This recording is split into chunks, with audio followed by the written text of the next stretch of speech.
Hello friends, welcome back to finance academy. दोस्तों, क्या आपने कभी सोचा है क्यों अमीर लोग दिन प्रतिदिन अमीर होते जा रहे हैं और गरीब लोग गरीब या मिडिल क्लास ही रह जाते हैं? वैसे इसके रीज़न तो बहुत हो सकते हैं, लेकिन मेनली दो रीज़न है जो अमीर लोगों को गरीब से अलग बनाती है। पहला रीज़न है रिच काम करते हैं एक्चुअली में रिच बनने के लिए, वही मिडिल क्लास अमीर दिखने के लिए कमाते हैं। दूसरा रीज़न है रिच लोग ऐसे एसेट में इन्वेस्ट करते हैं जो उनके नेटवर्थ को बढ़ाती है, और वही मिडिल क्लास ऐसे जगह इन्वेस्ट करते हैं जो उनकी नेटवर्थ को धीरे धीरे खत्म कर देती है। आपने अपने पेरेंट्स या ग्रैंड पेरेंट्स को बोलते सुना होगा कि जैसे ही कमाने लगो वैसे ही पैसे बचाओ और उस बचाए हुए पैसों से एसेट्स बनाने पे ध्यान दो जो तुम्हें लाइफ टाइम पैसे कमा के दे, जैसे घर, गाड़ी, जो कि काफी हद तक सही भी है। लेकिन हम जब पैसे कमाना शुरू करते हैं या तो हम लेट टीन्स या स्टार्टिंग ऑफ 20s में रहते हैं, जिसके कारण हमें उनकी बातें बुरी लगती है, क्योंकि उस वक्त मैक्सिमम लोगों की मेंटेलिटी ये रहती है लाइफ तो एक बार ही मिलती है, कल किसने देखा, लेट्स एंजॉय टुडे। और वो एसेट बनाने के बजाय लायबिलिटी खरीदना शुरू कर देते हैं। अगर आपको नहीं पता एसेट और लायबिलिटी में क्या डिफरेंस होता है तो आप इस वीडियो को देख सकते हैं। महंगी shopping, flagship phones, binge eating habits, और वो जब 30s में एंटर करने वाले होते हैं तब उनको रियलिटी हिट करती है कि मैंने इतने सालों तक जो कमाया सब गवा दिया, क्योंकि उनके पास उनके एक्सपेंसेस का कोई ट्रैक नहीं होता। चार्ली जेफ ने कहा था, it's not your salary that makes you rich, it's your spending habits. यानी कि आप कितने अमीर होंगे ये इस बात से तय नहीं होता कि आपकी सैलरी कितनी है, बल्कि इस बात से तय होता है कि आप खर्च कैसे करते हैं। और मैं ये दावे के साथ कह सकता हूँ कि हम इंडियंस की स्पेंडिंग हैबिट्स खराब है। तो जैसा कि हमारे पेरेंट्स या ग्रैंड पेरेंट्स बोलते हैं, एसेट्स में इन्वेस्ट करने से हम अमीर बनते हैं, एसेट में पैसे लगाने से हमें फायदा होता है। लेकिन हम आज 4 ऐसे एसेट्स के बारे में समझेंगे। अगर आप इन 4 एसेट में पैसे लगाए तो आप गरीब भी हो सकते हैं। बहुत लोग मेरे इस एग्जाम्पल से एग्री ना करें, बट मैं आपको फैक्ट्स और कैलकुलेशन से बताऊंगा कि आखिर सच्चाई क्या है। और आप में से बहुत लोग इन 4 एसेट्स में पैसे लगा रहे हैं, इससे आपका नुकसान होने वाला है। अल्टीमेटली आप इससे अमीर नहीं गरीब ही बनने वाले। और 4th एसेट ऐसा है जो मैक्सिमम लोगों के पास है। उसे जानने के लिए वीडियो के एंड तक बने रहे। तो चलिए शुरू करते हैं।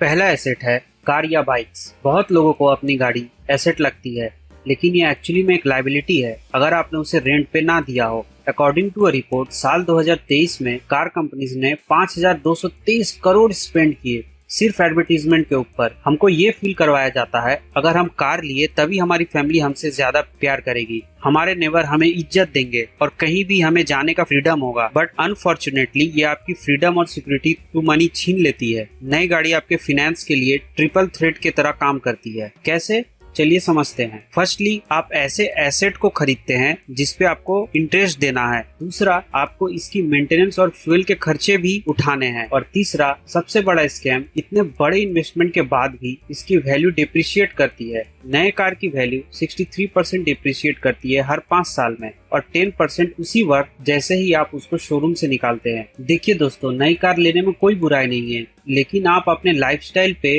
मंथली इनकम का 30% से ज्यादा खर्च नहीं कर सकते। बट ज्यादातर लोग इस फॉर्मूले को फॉलो नहीं करते।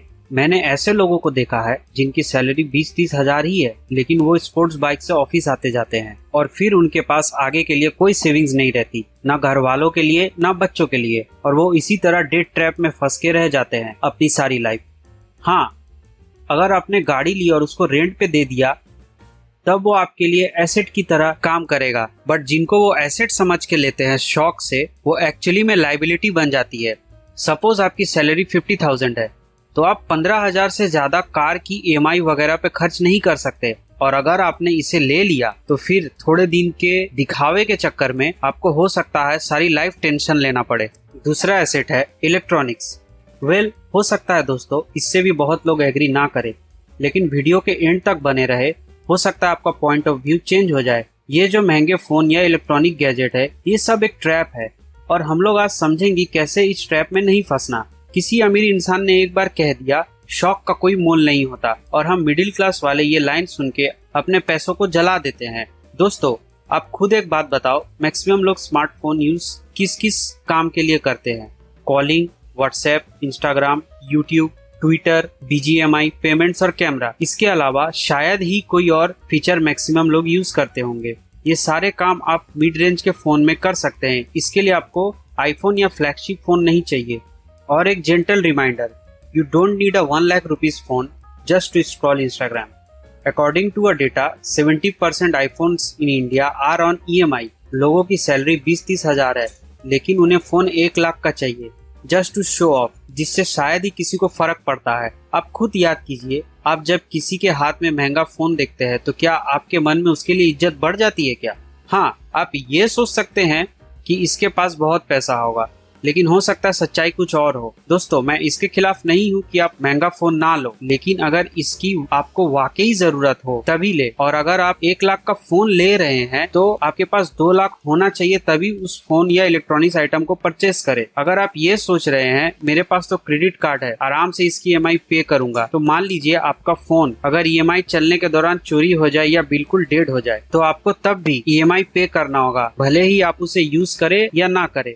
और मैक्सिमम EMI आपके पैसों को बर्बाद ही करती है। हाँ, अगर आपने फोन या इलेक्ट्रॉनिक आइटम ले रहे हैं और आप उससे पैसे बना रहे हैं तब जरूर ले, वरना जिसको आप एसेट सोच रहे हैं वो जल्द ही आपके लिए लायबिलिटी बन जाएगी। तीसरा एसेट है अपार्टमेंट या फ्लैट्स। दोस्तों, ये एक ऐसा एसेट है जिसको मैक्सिमम मिडिल क्लास लोग अपने सारी लाइफ मेहनत करने के बाद बचाए हुए पैसों से लेते हैं। लेकिन जैसे मैंने कार के एग्जाम्पल में बताया था, वैसे ही अपार्टमेंट और फ्लैट्स की वैल्यू 90% केस में डिप्रिशिएट करती है। और अब आप ये बोलेंगे कि घर ना ले फिर, तो ऐसी बात नहीं है। आप बेशक घर ले, लेकिन कोशिश करें जो घर इंडिविजुअल लैंड पे बनी हो वो, या फिर आप लैंड लेके घर बनाओ। क्योंकि मान लो अगर आपने अपार्टमेंट लिया 1 या 2 करोड़ का और आप सोचते हैं मैं इसे होम लोन लेके ले लेता हूँ, कुछ सालों बाद जैसे ही लोन खत्म होगा मैं इसे बेच के कहीं और घर ले लूंगा और तब तक इस अपार्टमेंट की वैल्यू भी बढ़ जाएगी। तो माय डियर फ्रेंड, फ्लैट और अपार्टमेंट के केस में ऐसा नहीं होता, इनकी रीसेल वैल्यू अच्छी नहीं होती। अब आप बोलेंगे मैं इससे रेंट पे देने के लिए ले रहा हूँ, रेंट के पैसे से मैं इसकी EMI पे करूंगा, इसमें भी आपका नुकसान ही है। चलिए थोड़ा नंबर कैलकुलेट करके समझते हैं। दोस्तों, अगर आपका इन्वेस्टमेंट 3 से 6% तक रिटर्न ना दे तो फिर ऐसी इन्वेस्टमेंट का कोई मतलब नहीं। मान लेते हैं आपने 2 करोड़ का अपार्टमेंट या फ्लैट ले लिया, तो क्या आप इससे मिनिमम साल का 6 लाख रुपए एनुअल रिटर्न निकाल पाओगे, यानी कि ऑलमोस्ट 50,000 रुपीज पर मंथ? अगर हाँ तो फिर सही है, क्योंकि 25 साल में आप अपना इन्वेस्टेड अमाउंट निकाल लोगे और हर 11 महीने में एग्रीमेंट रिन्यू होगा तो रेंट भी बढ़ेगा। और मान लेते हैं कभी फ्लैट खाली रहा तो उस वक्त रेंट नहीं आएगा, तो हम एवरेज 50,000 ही लेके चलते हैं, तब ये सही इन्वेस्टमेंट है। लेकिन अगर इससे कम है तब या तो वो अपार्टमेंट ओवर प्राइस्ड है या तो उसकी वैल्यू नहीं है। इससे अच्छा आप इन्हीं पैसों को लैंड में इन्वेस्ट कर दे, क्योंकि आपने कभी ना कभी ये सुना होगा कि किसी के दादा या नाना की जमीन थी पुरानी, उन्होंने अपने जमाने में खरीदी थी, आज उसकी कीमत करोड़ों में है। लेकिन आपने ये चीज फ्लैट या अपार्टमेंट के कंडीशन में नहीं सुना होगा। आपने नोटिस करा होगा आपके आसपास जितने भी जमीन है उसकी प्राइस 2-3 साल में डबल हो जाती है। आपको अल्टीमेटली पैसे या वेल्थ बनाने हैं, आपको पैसे फंसाने नहीं है फ्लैट या अपार्टमेंट में। हो सकता है बहुत लोग इससे एग्री ना करें, लेकिन आप अगर लॉन्ग टर्म में देखो, land and self made houses ही आपके लिए रियल एसेट की तरह काम करेंगे, ना कि फ्लैट या अपार्टमेंट। तो आप जिस फ्लैट को लेते हैं एसेट समझ के, ये बहुत जल्द ही लायबिलिटी बन जाएगी और आप ना चाहते हुए भी इसे लिक्विडेट नहीं कर पाएंगे। अपार्टमेंट या फ्लैट की लिक्विडिटी भी आसान नहीं होती। चौथा एसेट है वॉचेस।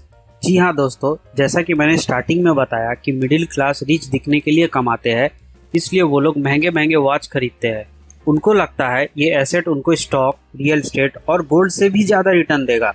बहुत सारे लोग अभी भी भाग रहे हैं महंगे वॉचेस खरीदने के लिए, और ये भी एक एसेट कैटेगरी में अब आने लगे हैं। 90s के वक्त वॉच को सिर्फ टाइम देखने के लिए यूज किया जाता था, अब इसे अपनी पर्सनैलिटी और वेल्थ को रिप्रेजेंट करने के लिए लोग खरीदते हैं। कोविड-19 के बाद से लग्जरी वॉचेस की डिमांड काफी बढ़ गई है, क्योंकि कुछ लोग ये सोच रहे हैं stock market, gold, real estate के अलावा और क्या ऑप्शन है हमारे पास जो डीवैल्यूएट इतनी आसानी से नहीं होगी। देखिए दोस्तों, ऐसा नहीं है कि वॉचेस की वैल्यू नहीं है। फॉर एग्जाम्पल, अगर आप स्विस कंपनीज की वॉचेस खरीद रहे हैं, वो एसेट कैटेगरी में आ सकता है, लेकिन क्योंकि ये वॉचेस बनती ही लिमिटेड है और फाइनेस्ट मटेरियल इनमें यूज होता है, इसीलिए इसकी कीमत भी लाखों या करोड़ों में होती है, क्योंकि इनकी डिमांड ज़्यादा है और सप्लाई कम। लेकिन इनकी भी हर वॉचेस की वैल्यू अप्रिशिएट नहीं करती, कुछ गिने चुने वॉचेस की वैल्यू ही अप्रिशिएट करती है। लेकिन मान लीजिए आपने इंडियन ब्रांड्स खरीदा जो लिमिटेड भी है, लेकिन उनकी प्रोडक्शन इतनी ज़्यादा है जिससे वो ओवर द टाइम डीवैल्यूएट ही होगी। अगर आप सोचेंगे कि मैं 80,000 या 2-3 लाख की वॉच लूं और उसको 5 या 10 साल बाद अगर सेल करता हूं तब तक इसकी कीमत डबल हो जाएगी, तो आप गलत उम्मीद लगा के बैठे हैं। फाइनली मेरा कंक्लूजन तो ये है दोस्तों, watches can not be consider as asset, क्योंकि 99% वॉचेस की वैल्यू डीवैल्यूएट ही होती है over the time. Luxury watches लेना बहुत लोगों के लिए गर्व की बात हो सकती है, लेकिन एक बात याद रखें, वॉच आखिर सिर्फ एक वॉच ही है, ना कि एक डाइवर्सिफाई पोर्टफोलियो बनाने का ऑप्शन। तो दोस्तों, होप आप इस वीडियो की मदद से समझ पाए होंगे कि ऐसे कौन से 4 एसेट है जो एक्चुअली में लायबिलिटी है। अगर वीडियो पसंद आया हो तो वीडियो को लाइक करें और अपने उन फ्रेंड्स या फैमिली के साथ शेयर करें जो इनमें से किसी में भी इन्वेस्ट कर रहे हैं या करने वाले हैं, और चैनल को सब्सक्राइब करना ना भूलें।